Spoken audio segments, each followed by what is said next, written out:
जय श्री राधे कृष्णा, श्री हरि श्री। आप सभी को मेरा प्रणाम। आज मैं आप सभी को कार्तिक मास के महात्म्य की कथा का 14वां अध्याय सुनाने जा रही हूँ।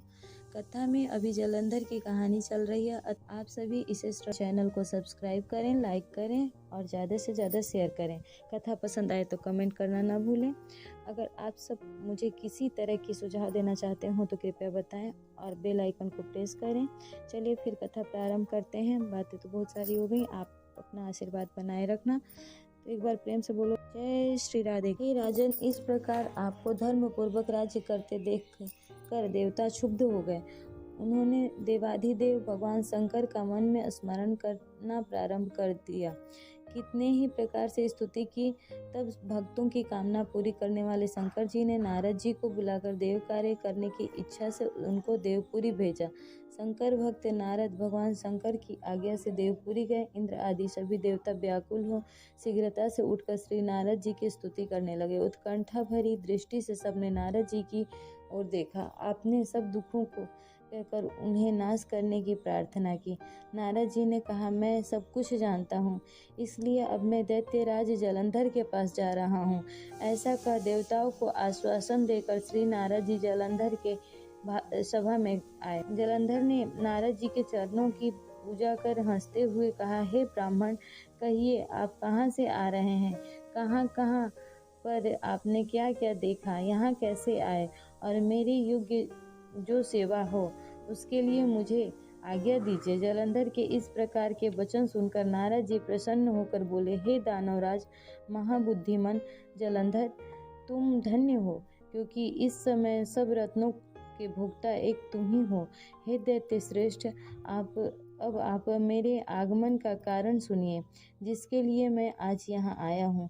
हे दैत्यराज, मैं स्वेच्छा से इस पर्वत पर गया था, जहाँ 10,000 योजनों में कल्प वृक्ष का वन है, और वहाँ पर मैंने सैकड़ों कामधेनुओं को घूमते हुए देखा, तथा यह भी देखा कि वह वन चिंतामणि से प्रकाशित, परम दिव्य, अद्भुत और सब स्वर्णमय है।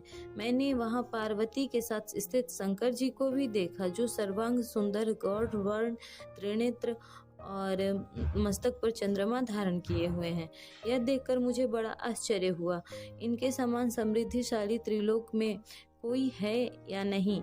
हे दैत्येंद्र, उसी समय मुझे तुम्हारी भी समृद्धि का स्मरण हो आया और देखने की इच्छा से तुम्हारे पास आया हूँ।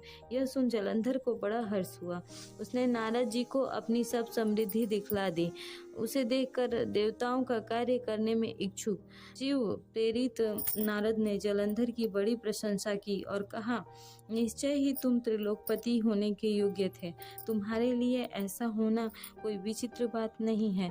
मैं देखता हूँ और तुम्हारे पास सब कुछ है, किसी बात की कमी नहीं है। ऐरावत, उच्चैश्रवा, घोड़ा, कल्प वृक्ष और कुबेर की निधि तुम्हारे पास है। मणियों और रत्नों के ढेर भी तुम्हारे पास लगे हुए हैं। ब्रह्मा जी का हंस युक्त विमान भी तुम्हारे पास है, और द्युतलोक, पाताल, पृथ्वी पर जितने भी रत्न आदि हैं वह सब तुम्हारे ही तो हैं। मैं तुम्हारे इस प्रकार के रत्न ऐश्वर्य को देखकर बड़ा प्रसन्न हूँ, परंतु तुम्हारे पास कोई स्त्री रत्न नहीं है, इसलिए तुम्हारा यह सब कुछ फीका है। तुम कोई स्त्री रत्न ग्रहण करो। नारद जी के इस प्रकार के वचन सुनकर दैत्य काम से व्याकुल हो गया। उसने नारद जी को प्रणाम करके पूछा कि ऐसी स्त्री कहाँ मिलेगी जो सब रत्नों में श्रेष्ठ हो? यदि ऐसा रत्न कहीं मिले तो मैं उसे अवश्य लाऊंगा। देवर्षि नारद बोले, ऐसा रत्न तो कैलाश पर्वत पर योगी शंकर के पास ही है। उनकी सर्वांग सुंदर पत्नी देवी पार्वती बहुत ही मनोहर है। उसके समान सुंदरी मैंने आज तक नहीं देखी। शंकर से बढ़कर समृद्धिवान दूसरा कोई नहीं है। उसके इस रत्न की महिमा तीनों लोकों में कहीं पर भी नहीं है। तभी तो परम विरक्त आत्मा राम शंकर भी उसके वश में हो गए।